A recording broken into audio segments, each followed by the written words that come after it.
Data संरक्षण आणि पारदर्शकता यांचा समतोल आवश्यक. मुख्य सचिव राजेश अग्रवाल. डिजिटल वैयक्तिक माहिती संरक्षण कायद्याच्या अंमलबजावणीसाठी महाराष्ट्र सज्ज.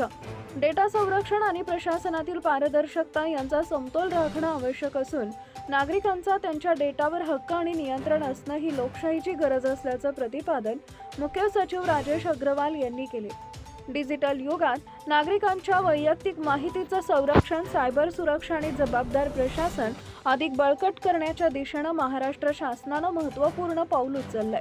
राज्याच्या माहिती तंत्रज्ञान विभागाच्या वतीने डिजिटल वैयक्तिक माहिती संरक्षण कायदा डीपीडीपी ॲक्ट 2023 आणि त्या संदर्भातील नियमांबाबत सह्याद्री अतिथीगृह इथं उच्चस्तरीय कार्यशाळेचं आयोजन करण्यात आलं आहे. या कार्यशाळेत वरिष्ठ प्रशासकीय अधिकारी, पोलीस अधिकारी, कायदे तज्ज्ञ, तंत्रज्ञान व गोपनीयता क्षेत्रातील जाणकारांनी सहभाग घेतला. मुख्य सचिव राजेश अग्रवाल यांनी सायबर सुरक्षा, डेटा मालकी हक्क आणि डेटा संरक्षण यांचे महत्त्व अधोरेखित केले. डीपीडीपी कायद्याच्या अंमलबजावणीनंतर कोणतीही डेटा गळती थेट दंडात्मक कारवाईस कारणीभूत ठरू शकते असं त्यांनी स्पष्ट केलं आहे. मजबूत संरक्षणात्मक उपाययोजनांची गरज. प्रधान सचिव ब्रिजेश सिंह. माहिती व जनसंपर्कचे प्रधान सचिव तथा महासंचालक ब्रिजेश सिंह यांनी डीपीडीपी कायद्यांमुळे डेटा संकलन, साठवण आणि वापराची पद्धत बदलावी लागेल असं सांगितले. अनेक प्रणाली गरजेपेक्षा जास्त डेटा गोळा करतात, याकडे लक्ष वेधत त्यांनी जुन्या डेटाबेसचं पुनरावलोकन, डेटा इम्पॅक्ट असेसमेंट आणि मजबूत संरक्षणात्मक उपाययोजनांची गरज अधोरेखित केली. विशेषतः महिला, मुले आणि असुरक्षित घटकांच्या डेटांबाबत अधिक काळजी घेणं आवश्यक असल्याचं त्यांनी स्पष्ट केलं आहे. जबाबदार डेटा व्यवस्थापन पद्धतीवर भर. सचिव वीरेंद्र सिंह.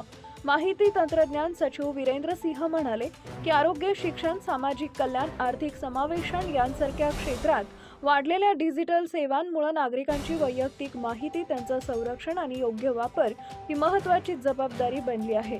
डीपीडीपी कायदा हा शासन संस्थांच्या कार्यपद्धतीत मूलभूत बदल घडवणार आहे. नागरिकांचा विश्वास ही सार्वजनिक प्रशासनाची खरी ताकद आहे.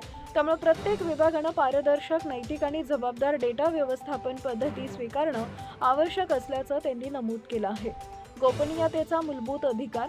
ॲडव्होकेट खुशबू जैन यांनी डीपीडीपी कायद्याची घटनात्मक पार्श्वभूमी स्पष्ट करताना गोपनीयतेचा अधिकार हा मूलभूत अधिकार असल्याचं सांगितले. वैयक्तिक माहिती संमतीशिवाय संकलित करता येणार नाही.